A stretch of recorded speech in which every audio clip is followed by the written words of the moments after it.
are a tremendous danger. They are all heads of a criminal organization. Danger. Danger. Danger. Danger. Democratic states are deterioration. The democratic equality before the law is something completely incompatible with the idea of one universal law applying to every person in exactly the same way. Everyone can become king. Everyone can become king. Everyone can become king, so to speak.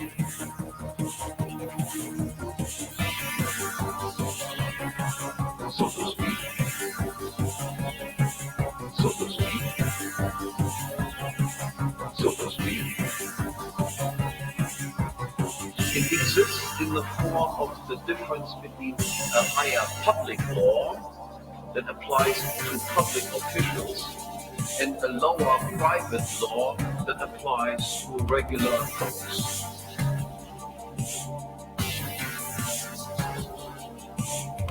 Under democracy, everyone is equal insofar as entry into government is open to all on equal terms. If, as a private person, I simply take your money out of your wallet, this is considered to be a criminal offense and I will be punished. If, as a public official, I come to you and do exactly the same thing, this falls under public law, is considered to be a legal activity. So to speak. If there's a private law, I take you and keep you up and force you to work for me day and night. This would be considered kidnapping, slavery, and whatever, and is of course a great offense. If I do that as a public official, then it is called public service, military draft, and things like this is perfectly all right. Everyone can engage in theft and live off stolen loot if only he becomes a public official.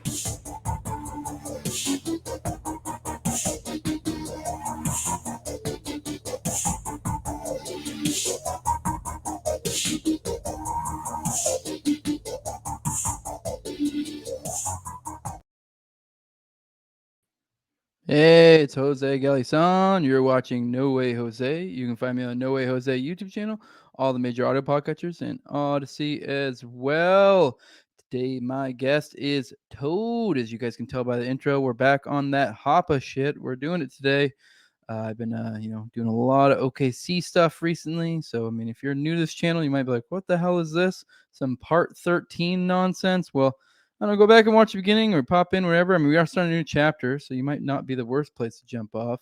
I don't know, the way that Hopper writes his book, you kind of can read them separately, although some of the stuff builds upon itself. But I'd suggest starting at the beginning. But do whatever you want, or don't watch it, whatever. But this show covers more than just conspiracies and more than just OKC stuff. So here we are. If you don't like it, keep it moving.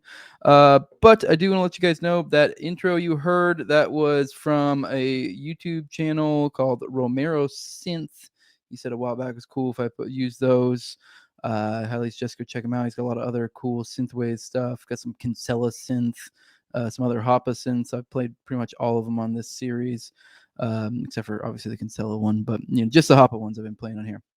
But I do remind you guys how this works.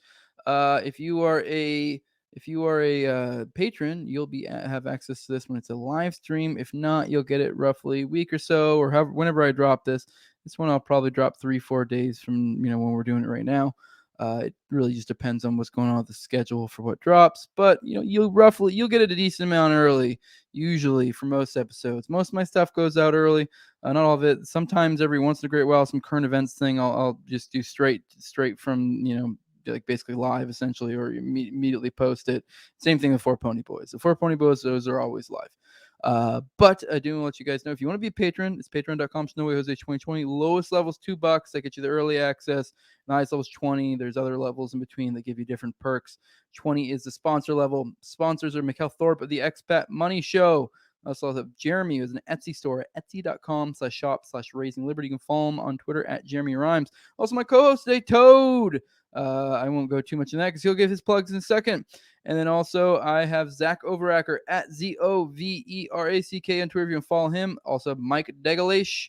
And then also a new sponsor, Lindsay is her name. You can also follow her on TikTok at That Hangry Mama. Hangry with an H, not angry with an A. Hangry. Go check out her work. She's been covering a lot of OKC stuff over on TikTok, which is cool. It's great. Was considering trying to get on TikTok a while ago, but I got on there for like a minute. I was like, this is utter cancer. So I'm glad she's doing it. So someone's doing it because I just can't stand TikTok. But I've checked out some of them. She's got some good stuff. Highly suggest go checking out. Share that stuff around. Whatever it is you do on TikTok, it's good stuff. But do want to remind you guys, go to toplobsta.com. Use Jose at checkout for 10% off. That's where you can get my merch. That's where you can get Tower Gang merch. You can get a bunch of other shows merch. You also can get original stuff that's not show-related stuff from Top Lobsta. He's got there. Let's just checking it out. With that, let's go ahead. You know what? I also want to remind you guys, I totally forgot about this. My article I wrote not too long ago about Kenneth Trendue is going to be getting published in Garrison Magazine. I'll suggest you guys go check that out. I'll probably drop in the video description whenever I drop this public the link to be able to get those. It's not out yet, but it should be here soon. I think he's putting the finishing touches and all that stuff. So maybe by the time this episode drops, if not shortly after. So whatever the newest issue from when this was posted or the upcoming issue should be coming out soon. At least just check it out. With that, let's get Toad in here. What's up, bud? Yeah, what's up? What it do? I don't even know what's going on anymore. Hans Hermann who? Yeah, Hans Hermann who? Yeah, it's been, I was looking, it's been like a couple months. I just got on a roll, I was on a whirlwind on Timcast, part of the problem. It's just, and then the more I dig deep, the more more I got embroiled in that, the more other stuff I found I want to cover that. So, and I try to pull it back a little bit, come back to my roots, trying to strike a balance. But here we are. We're getting back into the live readings. I mean, we'll see how many people follow along for this. I got a decently new sized audience. I've gotten a good little boost since the last time we were on here. We'll see how many even want to hear about Hoppe. We'll find out. So, You ready to get into it, bud? Yeah, I just said I'm not coming back on until you get all the Timcast boosts and all those other boosts. Then I'll come back on. Yeah, you want to go ahead and drop your plugs real quick here at the beginning? I know I'm supposed to do them in the beginning. Sponsors, but I'll have you do it now. Tower Gang Toad on Twitter. I shit post and piss everybody off constantly. And I co-host with you on the Tower Gang podcast, which is Tower Gang Pod everywhere. That is me, you, Cole, aka Fat Dave, Clint from Liberty Lockdown, TopLobsta of TopLobsta fame, and Reed Coverdale very occasionally, maybe never, I don't know, from Naturalist Capitalist. All of us, we do a really shit posty show, and we're the most offensive show, more offensive than Legion of Skanks. So that's what we do over there. Tomorrow night, Wednesday nights. I think I heard a rumor Reed will be showing up. If you're watching this when it comes out publicly, he may or may not have already been on. So if you're a Reed stan. Oh, yeah, that's right. I always forget. Yeah, nobody's watching the live stream. So Wednesday nights, 9-11 p.m. and Tower Gang Pod everywhere. Patreon.com/Tower Gang Pod. Check it out. I usually get a few little stragglers here and there from my patrons, but generally speaking, it's usually, the most people end up watching it later when it goes live. But I do appreciate my patrons, and if you're watching the live stream, feel free to always pop in the chat. The $5 level, if you're one of my $5 level guys, I'll always bring your stuff up, I guess, unless it's something ridiculous.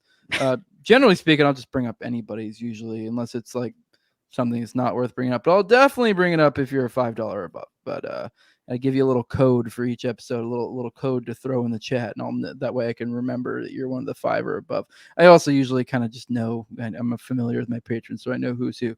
But with that, you ready to get into it, bud? We're on Chapter 8 on free trade and restricted immigration. This one will probably be this will either be a short episode or a really long episode. We'll see where we're at when we get halfway through. It's a weirdly sized chapter for the purposes of these live readings. Yeah. And I'm trying my best to like either do half a chapter or a whole chapter for each episode. That way, just kind of neatly break it up. So we'll see how this one goes. When we get halfway through, we'll see where we're at and determine if we're going to keep going at that point. The way things have gone, I think, we're going to split this one up. But yeah. Yep. All right, let's get into it. Yep. Chapter 8 on free trade and restricted immigration. It is frequently maintained that free trade is connected with free immigration, as is protectionism with restricted immigration. That is a claim is made that while it is not impossible that someone might combine protectionism with free immigration or free trade with restricted immigration, these positions are intellectually inconsistent and thus erroneous. Hence, insofar as people seek to avoid errors, they should be the exception rather than the rule. The facts, insofar as they have a bearing on the issue, appear to be consistent with this claim. As the last Republican presidential primaries indicated, for instance, most professed free traders are advocates of relatively free and non-discriminatory restriction policies, while most protectionists are proponents of highly restrictive and selective immigration policies. As always, people who don't follow along with these live streams will pop in at comments whenever. So if you have anything to pop in, Toad, let me know. That was beginning. Good. Yeah, non-discriminatory immigration policies. I don't remember. So he wrote this book. So we're talking about the 2000 presidential election there, or maybe 96. I don't even know, but I don't know how much it really matters when it was. I feel like that is kind of it doesn't typical trend, because it is typically the trend, generally speaking, of the right wingers, the ones who tend to be, free trade like very strong free trade guys tend to typically be a little bit less hawkish on the immigration, and vice versa. The people who are, more all about, protectionism, that kind of stuff, tariffs, stuff like that. Those are going to typically be your guys who are, more of immigration hawks. That's kind of that's the only point he's making here at the beginning. But he's leading to the point which he's already indicated that doesn't mean that they're one and the same. These are things that you can separate. Right. He's saying that people might conflate the two, but they are separate things. You can have some sort of restricted immigration while still having free trade, where you could say, well, we're not going to allow certain people to actually live here, but we'll still trade with them, or something to that effect. Yes. Appearances to the contrary notwithstanding, I will argue this thesis and its implicit claim are fundamentally wrong. In particular, I will demonstrate that free trade and restricted immigration are not only perfectly consistent, but even mutually reinforcing policies. That is, it is not the advocates of free trade and restricted immigration who are wrong, but rather the proponents of free trade and free immigration. In taking the intellectual guilt out of the free trade and restricted immigration position and putting it where it actually belongs, I hope to promote a change in current public opinion and facilitate substantial political realignments. Right. So I don't know if there's really much to say there, but he's saying that he's going to be taking a position of free trade, but not open immigration. And he's going to say that those are not inconsistent with each other. And he's going to be saying that people tend to guilt you if you don't take an open immigration stance. Like basically people will call you a racist or, whatever the other terms are, that you don't like foreigners. Essentially, you're xenophobic. So he's going to try to remove that stigma. It's the same idea that he's kind of getting at, is the idea of like, oh, you're a libertarian. Oh, well, why are you not okay with these, what are libertine positions? It's the same idea. It's kind of like, for some reason, people have this jump from one point to the other where they go, oh, well, you think people should be allowed to be trannies if they're adults or whatever? Oh, then I guess that means you should support trannies. It's the same idea. It's like one logically... The one point does not logically mean the other. It's like, just because the fact that I think you should be legally allowed to do whatever drugs you want doesn't mean I support, I endorse people, doing meth regularly or something like that. It's the same exact idea, basically, is what he's kind of getting at. I mean, not the same exact, but kind of the same concept, basically. I mean, I think because he kind of talked about it in the last chapter, I think he's going to be kind of talking again about how in a system where you do have a government, how can you be closer to mimicking what an entirely privatized, like anarchist society would look like? And he's going to say that would mean some sort of like like when you have that, you would have like private enforcement of borders in some way. So he's going to say that something closer that would be some sort of border restrictions and not none at all. Yes. The central argument advanced in favor of protectionism is one of domestic job protection. How can American producers paying their workers $10 per hour possibly compete with Mexican producers paying $1 or less per hour? They cannot, and American jobs will be lost unless import tariffs are imposed to insulate American wages from Mexican competition. Free trade is only possible when countries that have equal wage rates and thus compete on a level playing field. As long as this is not the case, as with the US and Mexico, the playing field must be made level by means of tariffs. As for the consequences of such a policy of domestic job production, Buchanan and his fellow protectionists claim that it will lead to domestic strength and prosperity. And in support of this claim, examples are cited of free trade countries that lost their once preeminent international economic position, such as 19th century England, and of protectionist countries which gained such preeminence, such as 19th century America. Now, did you skip that like small paragraph at the bottom of 151? Did I? Oh, I did. I'm an idiot. Where he mentioned, because he's talking about Pat Buchanan here. Oh, well, okay. Well, crap. Damn it.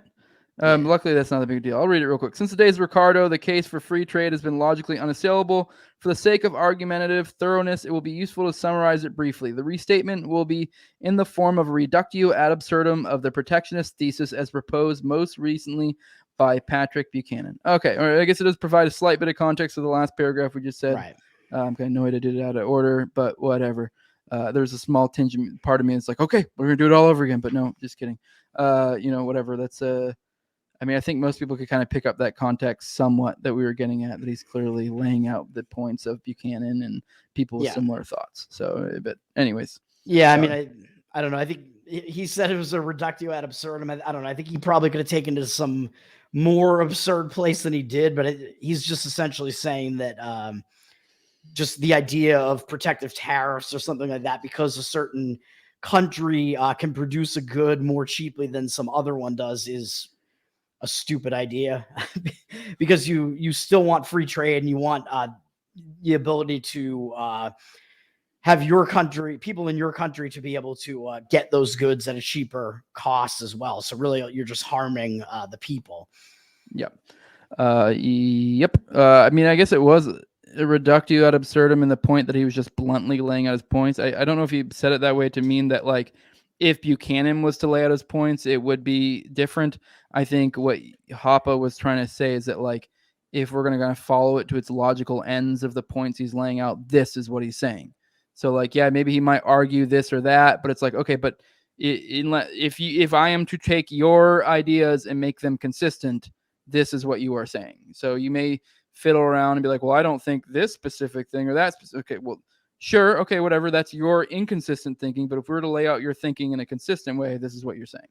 I think is kind of what he's meaning. Although, yes, I get what you mean. It's not a true reductio ad absurdum where he takes it to the nth degree.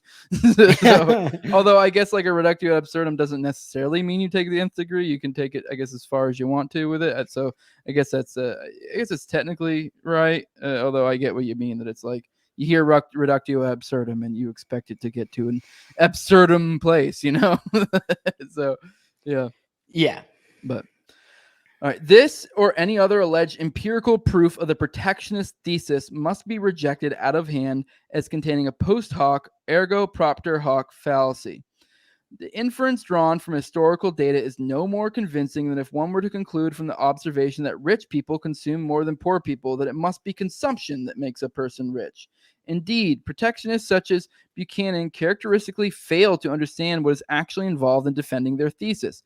Any argument in favor of international protectionism rather than free trade is simultaneously an argument in favor of interregional and interlocal protectionism. All right, I guess he's kind of getting to the reductio ad absurdum point here. I guess, here we go, yeah. So, just as different wage rates exist between the United States and Mexico, Haiti, or China, for instance, such differences also exist between New York and Alabama, or between Manhattan, the Bronx, and Harlem.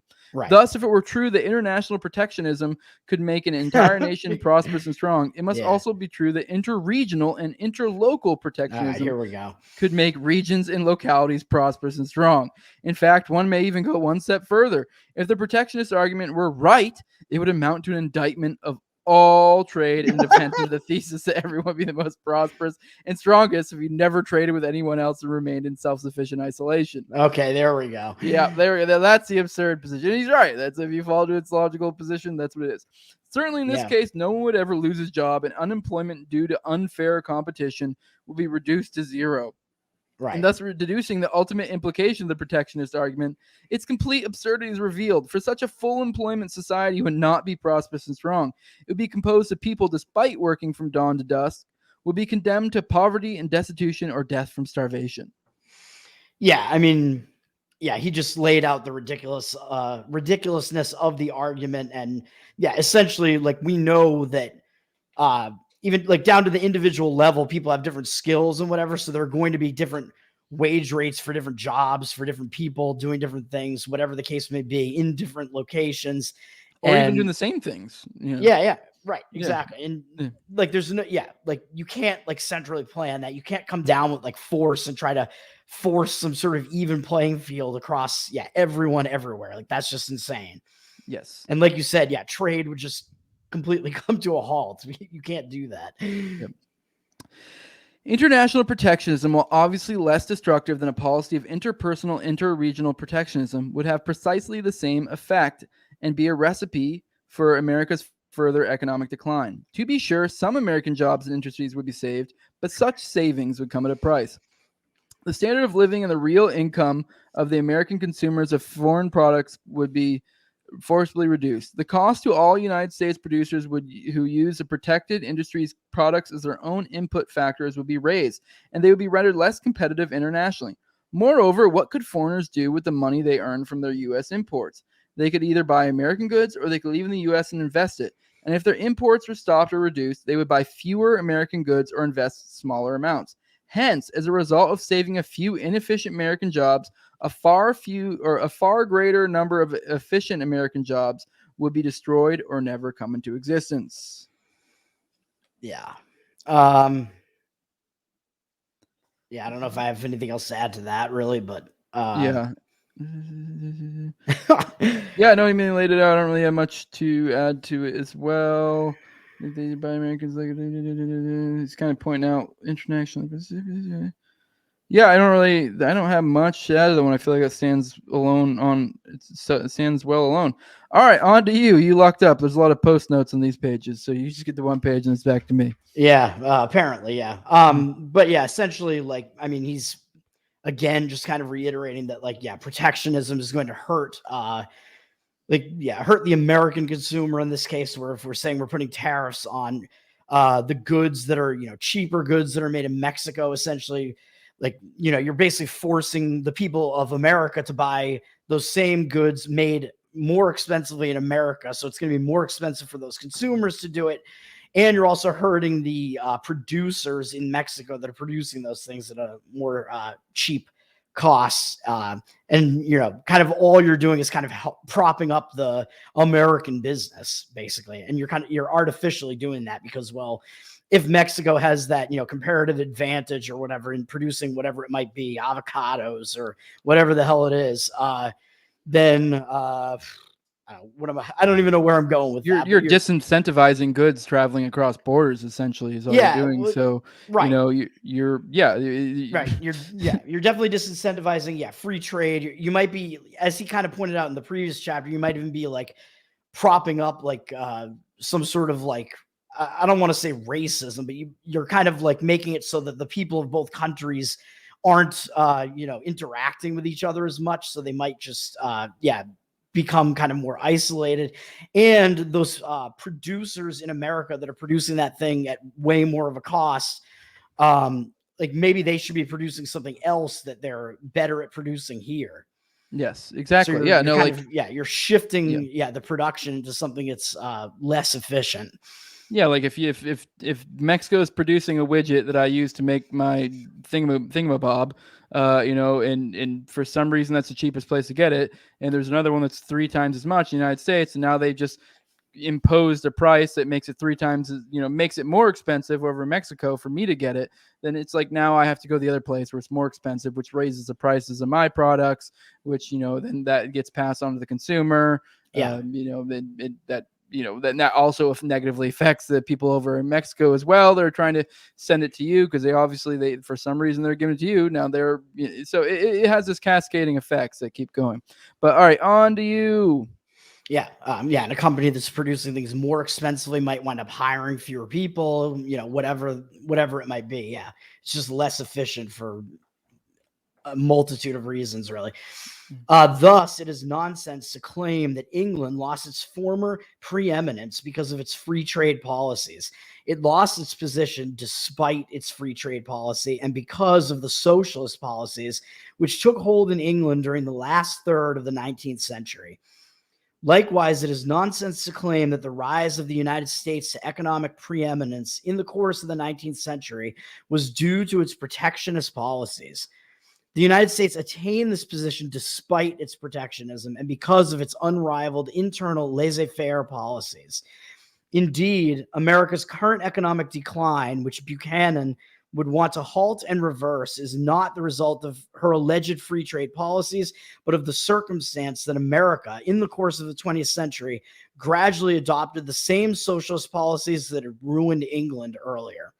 Yep. I mean, there's not much to add to that one, except for, like you said, he's pointing out that, a lot of people like to point out that the United States at one point had quite a bit of protectionism, and they go, oh, wow, look how great we were doing. It's like, well, we also had an extreme laissez-faire thing going on in the United States internally. So, it's I'm trying to think. There's another art. There was something that was coming to mind I can't think of a similar, and it's not an analogy or metaphor, but a similar thing that you would apply to this, to illustrate this thing, but I can't think of it off the top of my head. There are other things where we do well despite this thing. Oh, when people will say, like, look at these taxes, and they'll try to point to, oh, look at this benefit or that benefit. Like, no, we're doing well despite that, or whatever.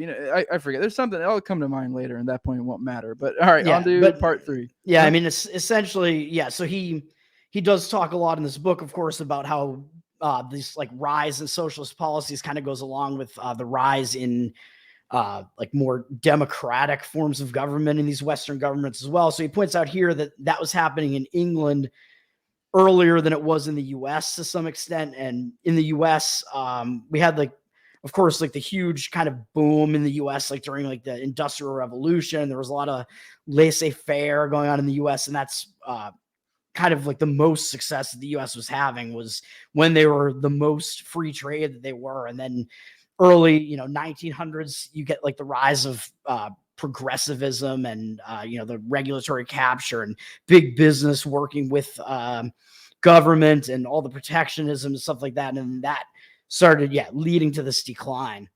Yep. Right. Given the case for free trade, we will now develop the case for immigration restrictions to be combined with free trade policies. More specifically, we will build a successively stronger case for immigration restrictions. From the initial weak claim that free trade and immigration restrictions can be combined and do not exclude each other, to the final strong claim that the principle underlying free trade actually requires such restrictions. From the outset, it must be emphasized that not even the most restrictive immigration policy or the most exclusive form of segregationism has anything to do with the rejection of free trade and the adoption of protectionism. From the fact that one does not want to associate with or live in a neighborhood of Germans, Haitians, Chinese, Koreans, Mexicans, Muslims, Hindus, Catholics, etc., it does not follow that one does not want to trade with them from a distance. Moreover, even if it were the case that one's real income would rise as a result of immigration, it does not follow that immigration must be considered good, for material wealth is not the only thing that matters. Rather, what constitutes welfare and wealth is subjective, and one might prefer lower material living standards and a greater distance from certain other people over higher material living standards and a smaller distance. It is precisely the absolute voluntariness of human association and separation, the absence of any form of forced integration, which makes peaceful relationships, free trade between racially, ethnically, linguistically, religiously, or culturally distinct people possible. Yep, this one hits on a point I feel like we've made multiple times through this series about the subjective nature of welfare, wealth, whatever. And I feel like this came to mind. It makes me think of like the cosmopolitan libertarians, the generic beltway. Where I feel like this is a point they miss.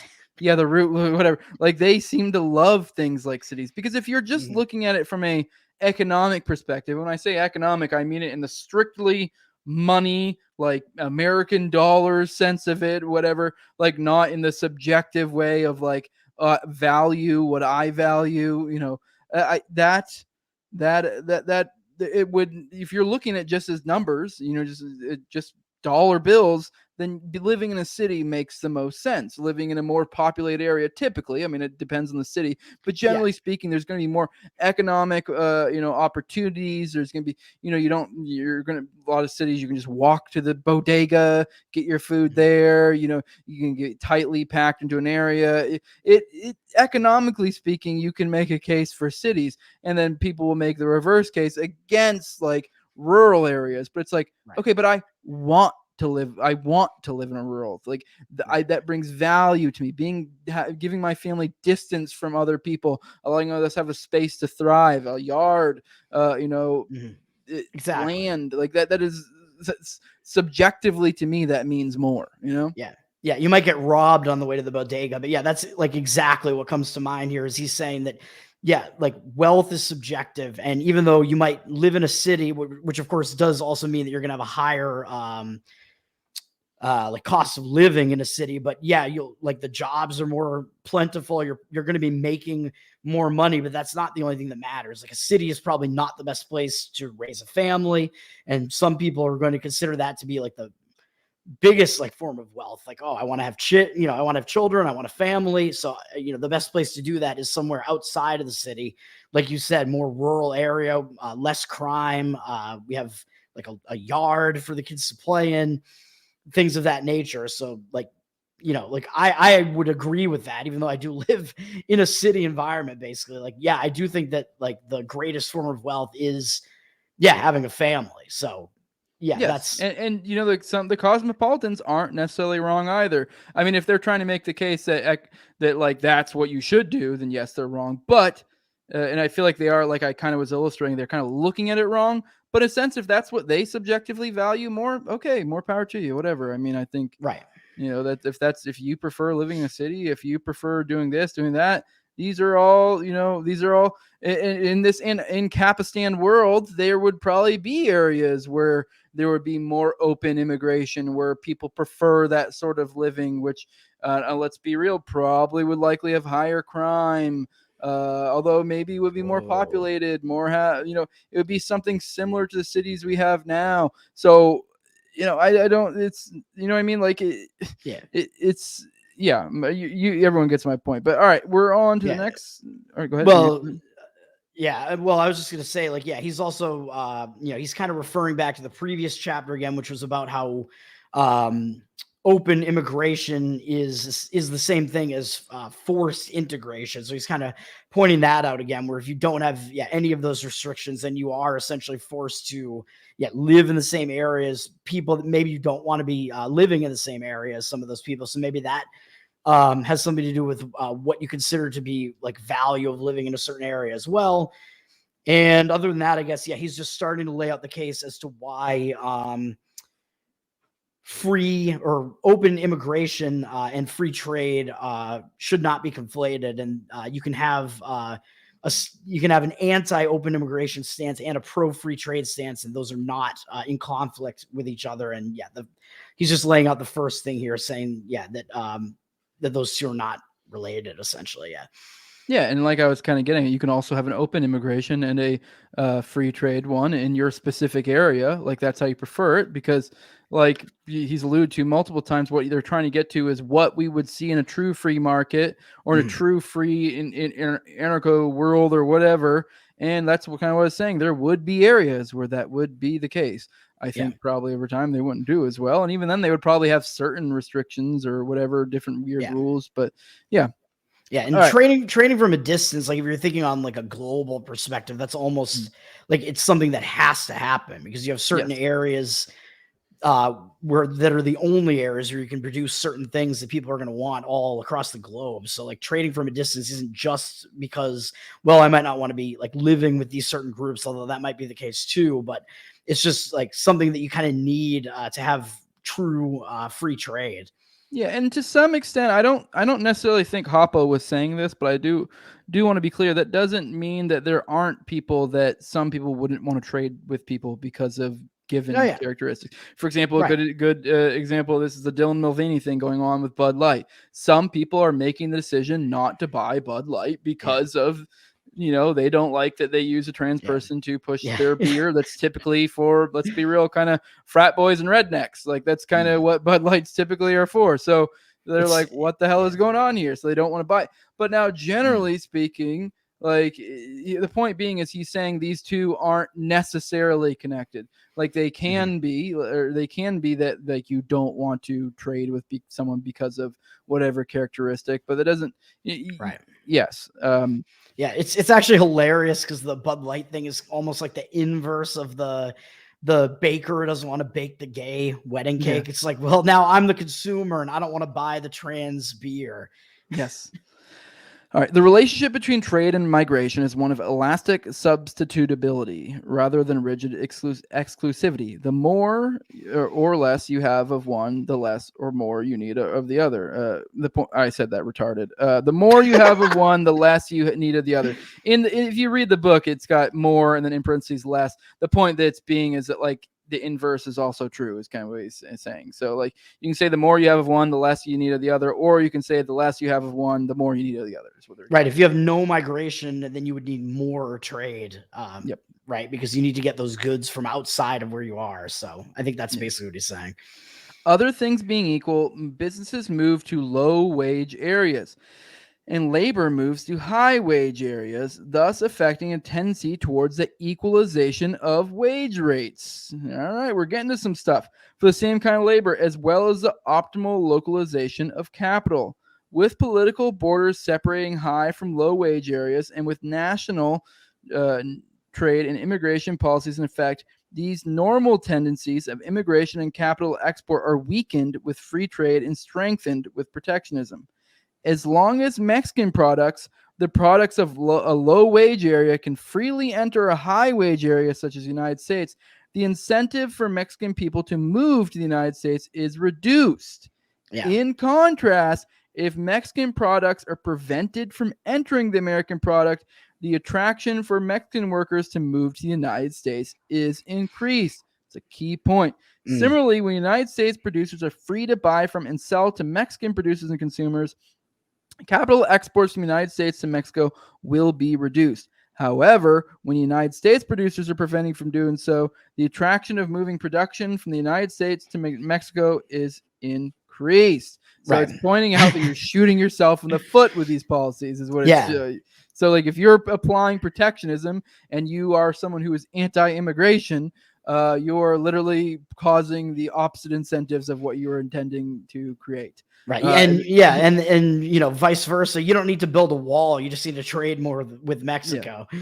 And then, well, like he's saying, like if you have like an actual like open trade environment, I don't even know what the word I'm looking for is, but it's going to be like the wage rates the tendency would be for the wage rates to like even out. Like, you can't like try to force them to do that, but if you had like complete free trade everywhere, that would be like the tendency of the market, kind of like price, like it is a price, right? So you're going to have like the most competition possible for those jobs, basically, right? So the wage rates would kind of tend to hit some sort of equilibrium. Yeah. And us causing.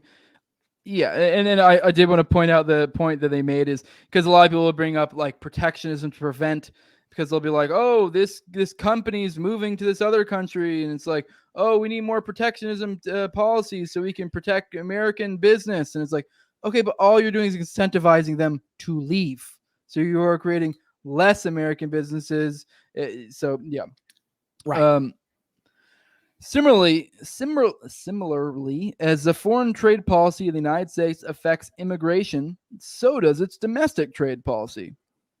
Domestic free trade is what is typically referred to as laissez-faire capitalism. In other words, the national government follows a policy of non-interference with the voluntary transactions between domestic parties regarding their private property. The government's policy is one of helping to protect its citizens and their private property from domestic aggression, damage, or fraud, exactly as is the case of foreign trade and aggression. If the United States followed strict domestic free trade policies, immigration from low-wage regions such as Mexico would be reduced, while when it pursues social welfare policies, immigration from low-wage areas is more attractive. Right. Yeah, I might have to read that again, but yeah, like essentially, yeah, like I don't know if he's. I mean, at the end there, he's obviously saying that if you have like a welfare system, you're going to be incentivizing more people to come here. So he is mentioning that. And like the other thing that came to mind, just when you're reading that paragraph, the other thing I was thinking of, like in the current day, is that right now you have this situation where it's like, yeah, that some people refer to as anarcho-tyranny, where you have like the police in cities just like kind of allowing like theft at this point. So you could view that as the government impeding free trade, because he's talking about, well, like the job of like the police, the protection agency, is really to protect like you and your business, right? And they're just standing down from doing that. So that's totally interfering with free trade, because now you have people like robbing the business owner, and that's also going to cause people to not want to go to that business because, you know, they're more scared to do so because there's more crime going on. Yeah. So that's those are my thoughts on that. Yeah, I think that last paragraph is leading into our next section where we're going to explore this concept he's getting at, where if, you know, basically the key sentence being, if the United States followed strict domestic free trade policies, that word's a little bit weird, strict, because it makes you think like restrictive, but no, what it means is like laissez-faire, essentially, like you can kind of do what you want. Immigration from low-wage regions such as Mexico would be reduced, while when it pursues social welfare policies, immigration from low-wage areas is more attractive, and we'll get to why here in a second. To the extent that a high-wage area such as the United States engages in unrestricted free trade internationally as well as domestically, the immigration pressure from low-wage countries will be kept low or reduced, and hence the question as to what to do about immigration will be less urgent. On the other hand, insofar as the United States engages in protectionist policies against the products of low-wage areas products and in welfare policies at home, immigration pressure will be kept high or even raised, and the immigration question will assume great importance in public debate. Not really much to say about that. It's retreading the same stuff from the last paragraph. Yeah. Obviously, the world's major high-wage regions, North America and Western Europe, are presently in the latter position, in which immigration has become an increasingly urgent public concern. In light of steadily mounting immigration pressure from the world's low-wage regions, 3 general strategies of dealing with immigration have been proposed: unconditional free immigration, conditional free immigration, and restrictive immigration. While our main concern will be the latter 2 alternatives, a few observations regarding the unconditional free immigration position are appropriate, if only to illustrate the extent of its intellectual bankruptcy and irresponsibility. Yes. Yeah, we're getting into more of the stuff that a lot of the I don't know, like progressive libertarians, if you want to call them that, have issues with you know, kind of wrapping their head around the position of being anti-open immigration, and they continue to claim that open immigration is the libertarian policy because, oh, it means no government interference. But, you know, I think Hoppe does a good job smashing that argument in this book, especially in this chapter and the previous chapter, I think, as well. And I forget what else. I was going to say one thing on that, but oh yeah, we just hadn't really specifically pointed out what he's pointing out here, that if you have a higher wage rate like in the US than you have in Mexico, that is an incentive for people to immigrate to the US because they'll make more money. Yeah. Oh, is that what he's saying? Or did I read Yeah. that wrong? Oh, okay. All right. Well, That is one thing that he's pointing out. Yeah, that if you can make more money doing the same job in the US, that's going to incentivize people to come here, right? I guess. I mean, that reads weird. The immigration pressure from low-wage countries will be kept low or reduced, and hence the Yeah. question as to what to do about immigration will be less urgent. I think it's just as simple as like what I said, right? Like people want to make as much money as they can, and if you have government interference such that the same job pays way more in a particular country, people are going to want to be doing. If people do that job, they're going to want to be doing that job in that country and making more money, right? I don't know. I feel like he's almost might be saying the opposite. Whatever. Well, I mean, I think he might allude to it more. That it's weird. He did drop it, but they didn't really make the point. Although maybe he did make the point earlier. I'm a little confused, to be honest with you. I think that's what he's saying. High wage Yeah. rates attract more people to that country. Like that's basically Yeah. it. Yep. And the opposite, like lower wage rates are going to incentivize people to not want to be there and go somewhere else. And that is why you have a lot of immigration into the US, right? I mean, well, a lot of it is welfare, obviously, but you Yeah. also do have the higher wage rates as well. Okay. All right. On to you, Toad. Yeah. According to proponents of unconditional free immigration, the United States, qua high wage area, would invariably benefit from free immigration.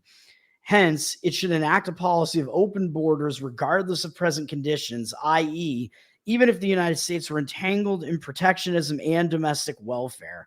Surely such a proposal must strike a reasonable person as fantastic. And he doesn't mean fantastic as good, he means fantasy land.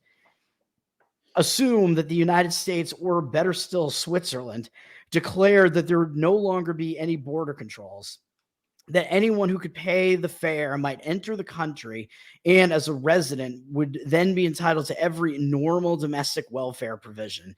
Is there any doubt about the disastrous outcome of such an experiment in the present world? The United States, and even faster, Switzerland, already weakened by protectionism and welfare, would be overrun by millions of third world immigrants. Yeah, see, this is where I'm getting at. That's what he was getting at. Because the inverse he was getting at was if we had the social welfare policies, the immigration would be more from low wage areas would be more attractive. Yeah, that's I also guess true, he's yeah. making the point that like low wage means kind of like shithole. Like, let's be real. Right. Like, so he's kind of saying like lower skill kind of people, because like a higher wage, I feel like would probably indicate like higher skill typically, or typically people who reside in low wage areas may not be as marketable in a high wage area, I think is kind of what he's getting at. And then the opposite, he's kind of comparing and contrasting, as opposed to like a laissez-faire would be a social, like a welfare type area. He called it social welfare policies, because he's comparing those two. So I think he was kind of saying somewhat the opposite, sort of. Although I think when he may be meaning just like immigration pressure, he just means like negative or positive immigration pressure, because there's always going to be immigration, but maybe he's making the point that the immigration you're getting is stuff that no one's going to be really concerned about, because if there's someone that's moving at that point, they're moving for economic opportunity and they're likely to be more beneficial. And maybe I'm reading into this more, but I'm pretty sure I get what you're saying, that like somebody that's paying a higher wage is going to want like a better worker to fill that role, I think is what you're saying. Yes. So I think the point he's making is you're going to, the kind of immigration pressure the kind of immigration you will receive from a low wage area when you have a laissez-faire, because you have a laissez-faire state that's likely going to cause wages to rise somewhat.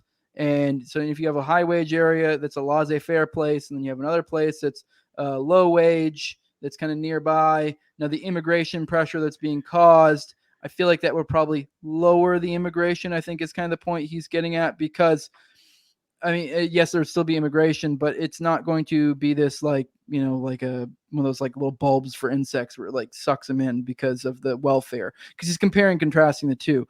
If you're moving at that point, I guess there's still an immigration pressure for people to come for those sort of economic opportunities. But I feel like the high wage things are going to be typically more high skill positions. I think you're right. Yeah.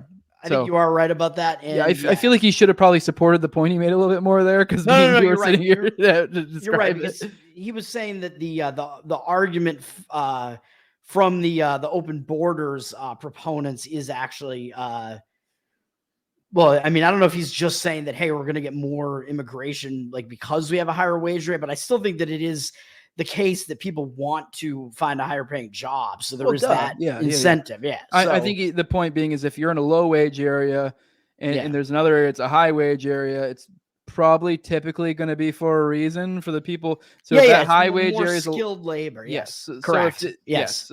So like, yes, you would obviously still have it, but I don't think you would have as much of a quantity of people as opposed to, because they're comparing and contrasting it to a social welfare place, more of that type of setup. But all right, anyways, I just basically took the whole thing as like him basically saying that government policy is artificially incentivizing more immigration than would be happening otherwise. Yep. And that includes, of course, he mentions welfare again here, which is, another obvious incentive there. All right. Welfare costs would quickly skyrocket and the strangled economy would disintegrate and collapse as the subsistence fund, the stock of capital accumulated in and inherited from the past, fathers and forefathers, was plundered. Civilization would vanish from the United States and Switzerland, just as it once did from Greece and Rome. So, yeah, pretty powerful language there on that one. Yeah, I mean, he's just kind of concluding that paragraph there and saying that if you do have like totally uninterrupted immigration, like he's basically saying you're going to collapse the country. Yes. All right. Next page. All right. Such unconditional free immigration must be regarded as a prescription for societal suicide. The typical position among free traders is the alternative of conditional free immigration. According to this view, the United States and Switzerland would have to first return to unrestricted free trade and abolish all tax-funded welfare programs, and only then could they open their borders to everyone who wanted to come. In the meantime, while the welfare state is still in place, immigration would be permitted subject to the condition that immigrants are excluded from domestic welfare entitlements. Yeah. So on the previous page, so he's going to lay out like the three different possibilities here. And that first one was completely unrestricted immigration. And he was explaining why that will not work. And now he's moving on to conditional free immigration, which essentially is saying, well, we will have open immigration on the condition that we get rid of like the welfare state first. And I believe he's going to say why he doesn't agree with that either. Mm-hmm. Yep. While the error involved in this view is less obvious and the consequences less dramatic than those associated with the unconditional free immigration position, the view is nonetheless erroneous and harmful. To be sure, the immigration pressure on the United States and Switzerland would be reduced if this proposal were followed, but would not disappear. Indeed, with foreign and domestic free trade policies, wage rates within the United States and Switzerland might further increase relative to those at other locations. Hence, the attraction of both countries might even increase. In any case, some immigration pressure would remain, so some form of immigration policy would have to exist. Do the principles underlying free trade imply that this policy must be one of conditional free immigration? No, they do not. There is no analogy between free trade and free immigration and restricted trade and restricted immigration. The phenomena of trade and immigration are different in one fundamental respect, and the meaning of free and restricted in conjunction with both terms is categorically different. People can move and migrate. Goods and services of themselves cannot. Put differently, while someone can migrate from one place to another without anyone else wanting to do so, goods and services cannot be shipped from place to place unless both sender and receiver agree. Yeah. So he's kind of getting that property rights type stuff. So if you, right, which I guess that leads into stuff we were talking about earlier, which if an individual is moving to an area that I guess you would call public property of some sort, well, public property is a thing that shouldn't exist. It's kind of a contradiction in terms. So now you have a thing that is coming to this place that no one wanted it to come to, that for some reason it doesn't, like it there is some sort of contradiction here where this area is being held by the government and it's like kind of essentially breaking the net by its existence, if that makes sense. So, right. So I think, before that, like earlier in that paragraph, he was basically saying, he's talking about the conditional free immigration. So now we're talking about a system where we have abolished the welfare state, apparently. And he's saying that there will still be certain incentives to immigrate, I think particularly like people might be like, hey, this is like more of a like free country now, so let's move here like that. It seems like more similar to a scenario like earlier in the United States, like kind of the Ellis Island type of scenario. There were like, I think you're still going to have that incentive for some people to come here, but you might be incentivizing more skilled workers to come here rather than basically everyone and unskilled labor and that type of stuff. I think is kind of what he's getting at here. So because you've gotten rid of the welfare state, now you are not incentivizing as many of those people who want to just come for that reason. And yeah, that last point that he made, I like a lot, where he's differentiating between immigration and free trade and why they're not the same. And that's because with immigration, somebody can move like of their own volition, of their own action. Even like if you have open immigration, you might have nobody else agreeing that person should do that and move here. Yes. Right. And theoretically, So that public property is theoretically essentially taken by force and is essentially the property of a conglomerate of individuals. And now there may not be any individual theoretically in that group that wants that individual to be there. So you're essentially violating their will. Although we're in this weird spot where it kind of throws things off because, well, what do you do if one person wants him to be? That's the contradiction of the government and where it screws things up and the tragedy of the commons essentially. Exactly. But yeah, if you're just, kind of simplifying it to just, a scenario with two people involved, like somebody can move to some place even though that other person doesn't agree. If we're talking about, like that public property scenario like that. But in the case of a good, for that good to be exchanged from one person to another, they both have to agree to it. So that is the difference between free trade and free immigration. Yep. Trivial as this distinction may appear, it has momentous consequences. For free in conjunction with trade means trade by invitation of private households and firms only. And restricted trade does not mean protection of households and firms from uninvited goods or services, but invasion and abrogation the right of private households and firms to extend or deny invitations to their own property. In contrast, free in conjunction with immigration does not mean immigration by invitation of individual households and firms, but unwanted invasion or forced integration. And restricted immigration actually means, or at least can mean, the protection of private households and firms from unwanted invasion and forced integration.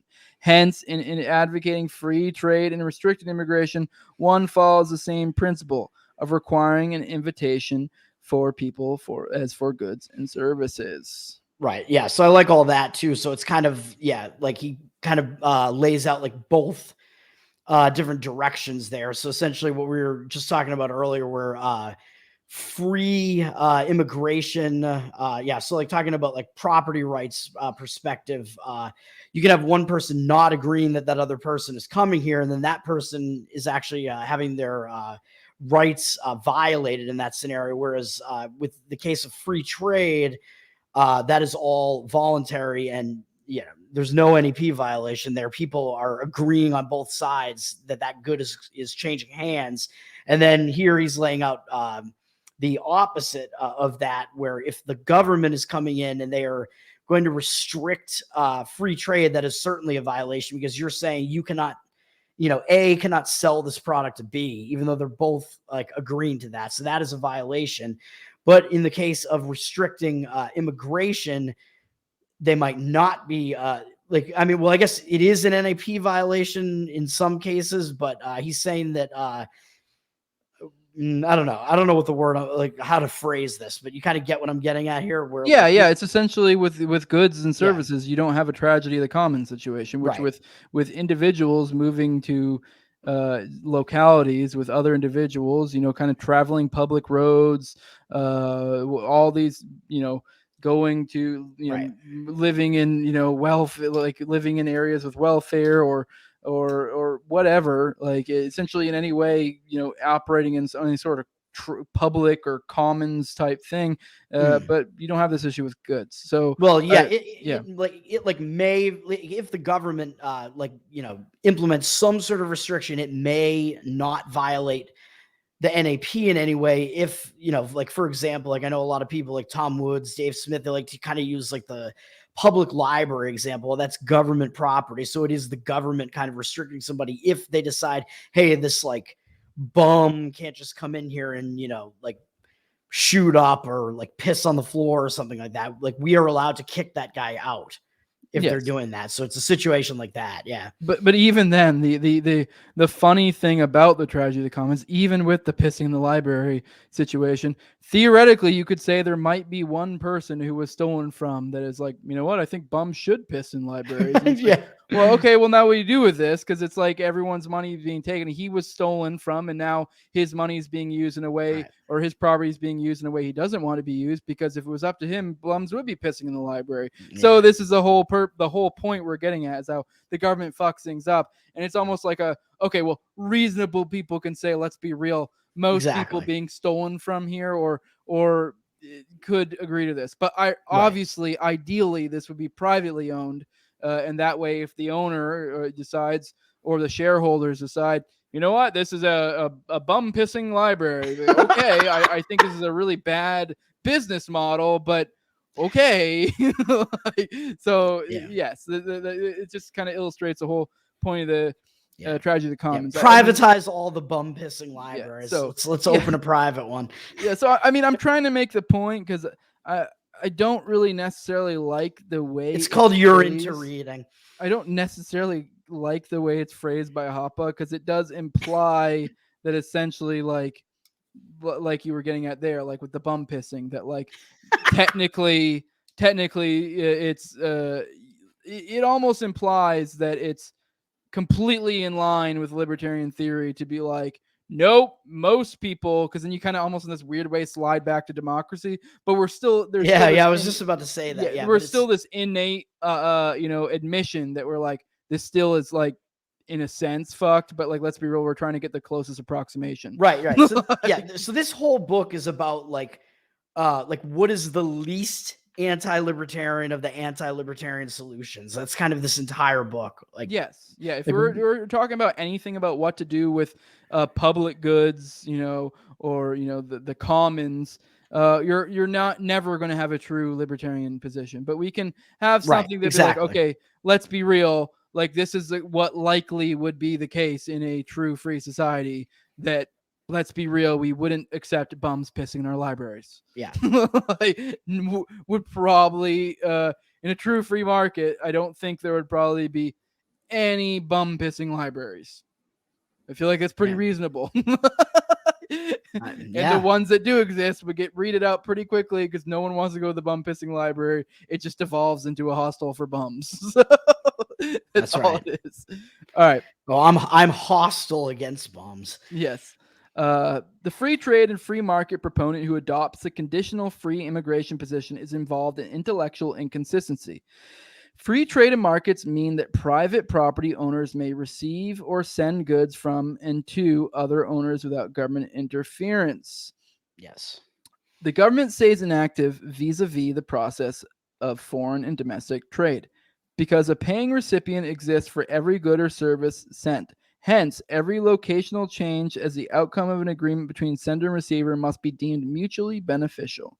The government's sole function is that of maintaining the very trading process by protecting citizen and domestic property. However, with respect to the movement of people, the same government will have to do more to fulfill its protective function than merely permit events to take their own course, because people, unlike products, possess a will and can migrate.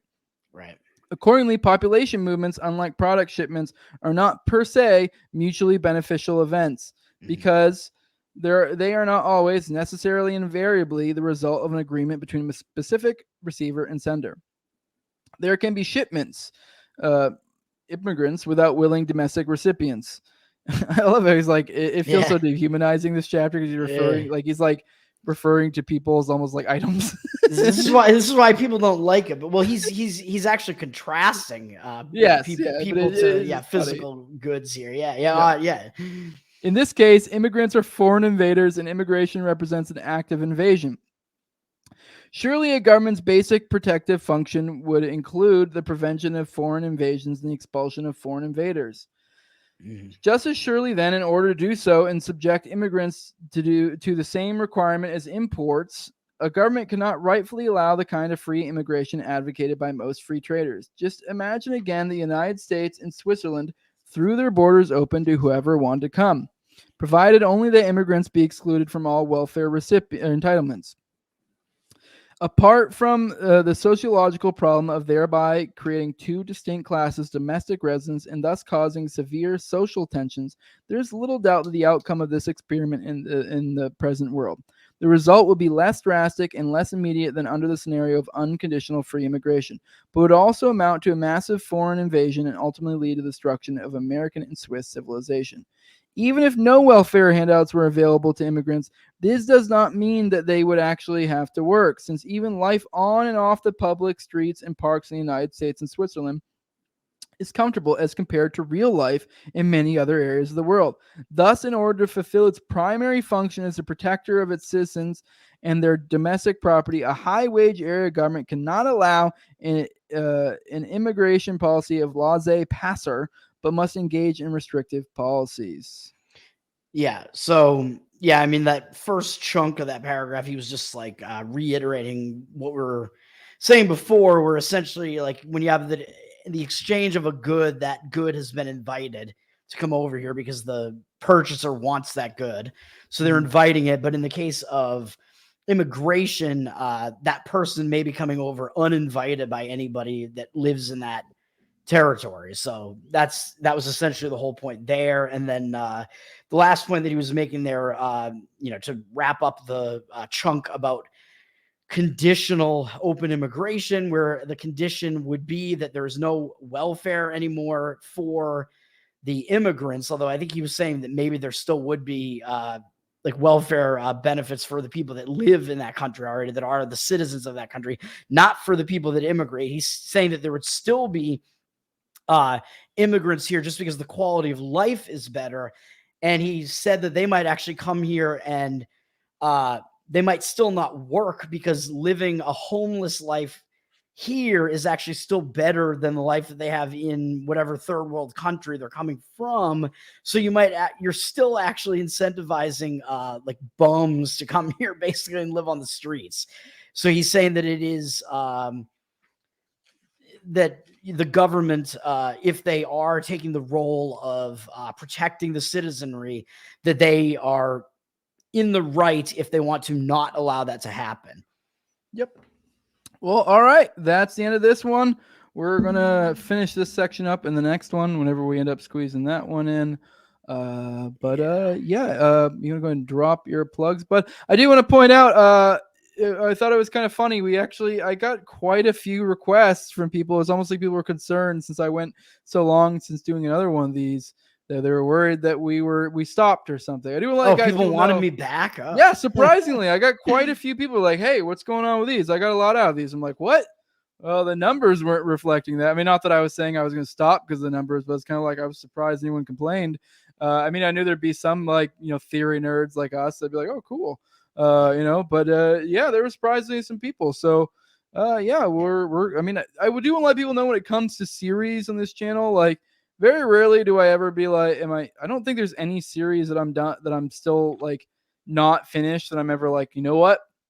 I give up. I'm done. Like, gotta finish it. We still haven't gotten to the best stuff yet in this book. So, but I know, my point being is I know I haven't done an Erica's Handbook episode in forever, but I'm sure I will again at some point. I have multiple series going on at once. It's just a matter of I get around to it when I get around to it, when inspiration strikes, when I feel like it, when I find a good guest, whatever number of factors is going on. Just anything I'm doing series wise, you can go ahead and bet your butt that I'm probably, I will get around to it eventually, or I intend to at least. It may be 6 months before I do another one. Or whatever given series it is. Like I have the JFK series that I still got to continue. I have all sorts of stuff, but I do intend to get around to them.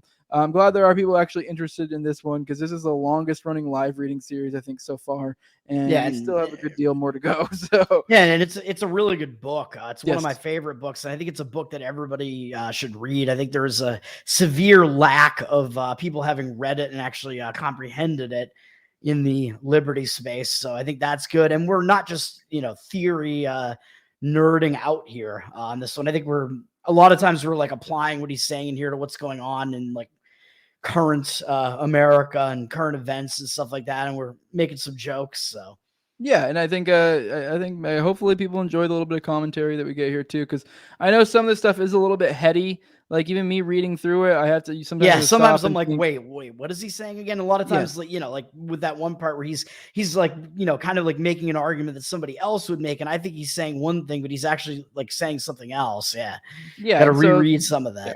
So the point being is, I think it might be helpful for other people to have someone else, kind of like other retards like us, that are kind of like working through it, so they can kind of also work through it alongside us. But all right. Anyways, but let's go ahead and drop plugs. Get out of here. Appreciate having you on again. I'll see you tomorrow on Tower Gang. You know, I should be able to make it. I don't see any reason why I wouldn't. But go ahead and drop your plugs. We'll get the hell out of here, man. Yeah, this is the retarded reading of Democracy, the God That Failed. Read-tarded. I'm Tower Gang Toad at Tower Gang Toad on Twitter, and I co-host the Tower Gang podcast with Jose, Fat Dave, aka Cole, Clint from Liberty Lockdown, TopLobsta, and very occasionally Reed Coverdale. We're on Wednesday nights, 9-11 p.m. live on YouTube, Rumble, and Odyssey. Everywhere we are Tower Gang Pod at this point, I believe, and we have a Patreon, so subscribe to that and you can get some benefits. At the very least, you can ask us ridiculous questions on the show through the mailbag. So patreon.com/Tower Gang Pod. Tower Gang. Hell yeah. All right. And this is the No Way Jose show. You can follow me on Twitter if you'd like, at Tower Gang Jose. You can, if you want to support my work, patreon.com/No Way Jose 2020. Yeah, just remind you guys, if this show is pretty much on dang near every platform. On YouTube, I'm on Odyssey, all the major audio podcasts. I need to get around and making a Rumble at some point. It's been lazy. But yeah, you can pretty much find me most places. So whatever is your preferred platform, I'm probably on it. Just search up No Way Jose. And like, share, subscribe, comment, all that good stuff. I think I already said patreon.com No Way Jose 2020 if you want to support me. With that, we are out. Peace.